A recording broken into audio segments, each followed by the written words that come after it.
Hey guys, welcome back to the channel. Today we're talking about the Chicago White Sox. The biggest bright spot in this offense is outfielder Luis Robert Jr., who cranked 30 homers to pair with 20 stolen bases in the 2023 campaign. Behind Robert is Eloy Jimenez. In 2024, the Sox will look to get a full season out of Jimenez as he hit 272 with 18 bombs and 489 plate appearances last season. At first base is 2019 third overall pick Andrew Vaughn. He's coming off a productive season where he slugged 21 home runs and will play a big role offensively for the White Sox moving forward. In the offseason, the White Sox added a new catching tandem, signing Martin Maldonado to a one-year deal, while also completing a trade with the Braves, bringing in Max Stassi, who did not play a single game in 2023 due to personal reasons. Another addition the White Sox made during the offseason was adding a new shortstop in Paul DeJong. Last year, he hit 14 home runs and played for the Cardinals, Blue Jays, and Giants. On the bump, they are led by ace Dylan Cease. Despite a lot of trade noise in the winter, the White Sox brass decided to keep their workhorse as they look for him to build up his value as he is coming off a down year compared to his previous season. Behind Cease is newly signed Erick Fedde. The right-hander returns to the majors on a 2-year deal after spending last year in the KBO. Across 30 starts, he posted an impressive 20-6 record with a 2.30 ERA. In two other additions, the White Sox added Mike Soroka, who has been plagued with Achilles injuries the past 2 seasons, and Chris Flexen, who should see time out of the pen and in the rotation. In the bullpen, the Sox could go by committee in the ninth inning, with Deivi Garcia or Garrett Crochet seeing save opportunities. Now, let's take a deeper look at the 2024 Chicago White Sox. All right, guys, let's jump into it. Blake, obviously, this team was supposed to be a team that was going to win a bunch of championships, go to the playoffs, and now it seems like they're starting to sell off a little bit. They still have the main pieces in Luis Robert, Yohan Moncada, and Eloy Jimenez in place, but around that, it's a lot of question mark. What do you got? Yeah, it's honestly it's kind of disappointing if you're a White Sox fan and you look at like the young core that came up, like the hype around Moncada and came over in that, I believe it was the Chris Sale deal, correct? And then you had a bunch of other young players too. Like it sometimes it just doesn't work. I mean, you can look at the Blue Jays core. They haven't figured it out either. Like when is their time going to come, right? And this is kind of a similar situation. Obviously, you lose a guy like Tim Anderson who kind of struggled last year, but that'll be a big loss for them. You hope that Benintendi can kind of solidify that offense at the top, but um, they need Eloy Jimenez to stay healthy. Like that's a big part of their offense, and he hasn't been healthy the past few years. Let's just take a look at his 2023 stats. Yeah, he only had Yes. 400. I mean, he had 489 at bat or plate But appearances. I but mean, like it's obviously not the 600, but right. it was a So more of a healthier year than it healthy, has been right. other years. I He's mean, just kind of been nagged. 2022, he only got 327. Yeah. So, So he needs to stay healthy for them. Like what was your thoughts like on that Burger deal? Like, were you surprised that they moved on from him? Because I thought he was been a big piece for them. no, because this is a new regime in the front office. Yeah. So, none of these guys are their guys yet, Right. right? So, um, they feel, hey, you guys did the rebuild. There's some pieces here. We can retool, not necessarily rebuild. I think that is the case. Mm-hmm. There are some pieces. I mean, they just went and got Dominic Fletcher. We'll see what he is. In full at bats. They're saying that he's gonna get most of the playing time out there. Um, and then yeah, I mean, I don't love the Paul DeYoung move. No. I mean, to be honest with you, No. they need to find a full-time shortstop. Yeah. And Nicky Lopez is just going to poke the ball around. So, Yeah. um, it's very top heavy.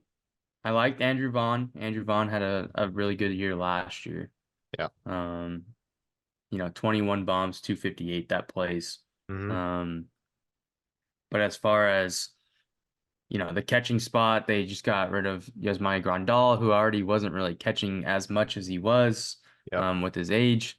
Now they have Martin Maldonado and Max Stassi. They're pretty much going to be non-existent at the plate. Yep. They have Maldonado projected to hit 184 and Stassi to bat 209. He didn't play the entire year last year. Yeah. Had some family troubles. Mm-hmm. So that catching spot is going to be defensive heavy. They're Mm-hmm. going to be really good defensively, but on the offensive side of the ball, it's kind of a black hole down there. So, and the bench, they got Gavin Sheets on the bench. I'm sure they only have him projected for 231 plate appearances. I'd be kind of shocked if that's all he got. Yeah. What did he get last year? He got 344. So they're thinking he's going to take 100 less plate appearances. I don't think so. Kevin Pillar, good vet leader there. Yep. But that's really all he is at this point. Yep. I mean, I don't. What are you thinking? I mean, let's go over their payroll. I don't think they should add anybody at this point. Well, no, But I mean, you're kind of they're kind of stuck in the middle. Like you had your chance to compete in this division. It didn't work only at out. 130. Now you're 130 kind love of stacks. now you're kind of gonna be resetting your payroll a little bit, kind of draft develop. Like I like the Benintendi signing at the time, but Mhm. 3 years down the road, maybe you don't like that, but I don't know. He's still a serviceable guy. Like he's only 30 years old, so or I wouldn't 29. mind a Michael A. Taylor or Adam Duvall on this team. Yeah. Well, I just like what are you gonna get from Dom Fletcher? I mean, still relatively young.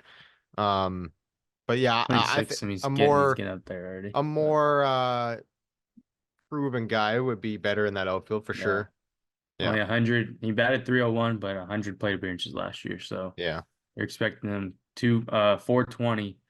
Yeah. I just think like Adam Duvall would kind of supply a little bit more pop in this lineup, which it seems like they're going to be built around that. Yeah. And then a Michael A. Taylor is just going to play. I mean, they went the cheap route with Kevin Pillar, but Yeah. you can always he's a non-roster. You know, Michael A. Taylor could be a 2-year deal. Yeah. You know, you plug him in. He had 24 homers last year, 22 homers, Yeah. something like that. Yeah. 20 And plus will for play you sure. good defense. So Yep. maybe adding an outfielder there. I mean, obviously, you know, we come down to the pitching. It's gonna look a little different. They did trade for Michael Soroka, but he's coming off some injuries Yeah. Torn Achilles um, twice. twice. Yeah. Yeah. Kopech, is he ever gonna figure it out? And as a starter, you know, last year was a 5.43. He's got plus stuff. It just never has clicked. Well, look at the walks. Look at the walks last year. Like that's it's a lot of walks. And then you have Chris Flexen, who's had some decent years. He's only 29. But last year was just a down year. He did it for Seattle for a couple seasons where he was very serviceable. Yeah. Obviously you're looking for Soroka and Kopech to see if they can unlock something there. And then Eric Fetty is coming back from the KBO. So Yeah. we'll see what happens with that. I mean, And obviously they is. keep Dylan Cease. Like he was in the midst of a lot of trade rumors this winter. They end up holding on to him. Were you surprised that they held on to him, or would that be kind of selling a little low coming off the year he had last year? He has an extra year, right? Right. So Yeah. Yeah, let's go down here. Let's make sure. He's got Yeah, one more year of ARB. Yeah, one more year of ARB. I mean, it's kind of hard, right? They're asking for the moon and the stars, but he's coming off of a down year compared to the year before. Mm-hmm. Plus, he has an extra year of control. So you would have got 2 years of control. So it's kind of a weird thing where teams don't want to buy high just because of the years. Yeah. And maybe teams are just thinking, okay, we'll just wait until the deadline. Or two, we'll wait until next year when he's going to be a free agent on a 1-year deal and the cost will be lower. Mm-hmm. Right. So definitely interesting that they held on to him. I'm not necessarily surprised that they held on to him. I think that this team, if they get hot, because the AL Central is so open, Mm-hmm. there is a possibility of them sneaking in at the top. Do I think it's as, is it a high possibility? Probably not. Yeah. But you never know in the AL Central. Well, I mean, the Twins are, to me, the Twins are superior to all the teams. But like I said, they do have some, in other outlooks I've said, They do have some injury issues with like Lewis getting hurt, Correa getting hurt, Buxton getting hurt, right? So if those guys go down, like any other team, but they have a track record, then it opens the door a little bit for these teams that are below them. So, Yeah, but it's this it's bullpen is, it's pretty bleak. I'll just say it. It's yeah, and it's not very good. I mean, you got three non-roster invites projected to make the team. One of them being 40-year-old Jesse Chavez, who just lives to see he another year. shove He last does. year, I know, 1.56. I know, but I'm just like, I feel this guy's just been around for like 20 years. He just like, oh, he plays for half the league, it seems. Yeah. Divey Garcia as their closer is interesting. Yeah, that's the guy. Yeah, he came Yeah, over the he got Yankees. claimed off Yeah, waivers from yeah, the Yankees. Yeah. yeah, yeah. He was once one of their better prospects. I Hmm. thought Garrett Crochet, they were going to try to stretch him out into a starter again. That's another guy that has really good stuff. And yeah, Crochet, if he's in the pen, he's got to be the closer, right? you would think so. I mean, he's got the upper 90s stuff. Like he's legit. Like, and he's still young enough though, where if they wanted to stretch him out as a starter, they probably still could. Like if there's not that much wear on the arm I there. think So this spring I don't quote me on this, but I think that they have started him, like trying yeah, to stretch him out. I have to yeah, look into that. White yeah. Sox fans, let me know if I'm wrong, but um, that was a guy that was a starter, then to the pen, and now they have projected in the pen again. So, I mean, I'd rather see I'd Garrett rather, Crochet every fifth day than yeah, Chris Flexen, for sure, absolutely. I mean, I'm really at least in the interested. start of the season, and switch him out if they're struggling. Yeah, If he struggles. I'm interested to see what Mike Soroka can do here because obviously you don't want to see injuries, but what that guy's been through the last couple years and tearing his Achilles and then rehabbing and then tearing the same Achilles again, it's tough. So like he's an easy guy to root for, and I hope he has a good season. Yeah, 100%. All right, let's head over to standings. Projected standings, I should say. The White Sox are projected to only win 67 games. I think they're better than 67 I think games. so too. But they went 61 and 101 last year, but it was That's just a train that wreck. the Yeah. vibes were off, the everything. It was like the Cardinals, right? Like just like Yeah. Nothing this and went this right. is Yeah. they traded everybody. Yeah. I think they'll be better than that. Over under 67. Man, the pitching is just that bullpen. Yeah. They're gonna have to slug. And They're gonna this have is to a slug to team win. that is going to be strictly off vibes. Oh yeah. Like if the vibes are high and Luis Robert and Makata and Eloy are doing their thing and they're healthy for most of the season, Yeah. there's a chance.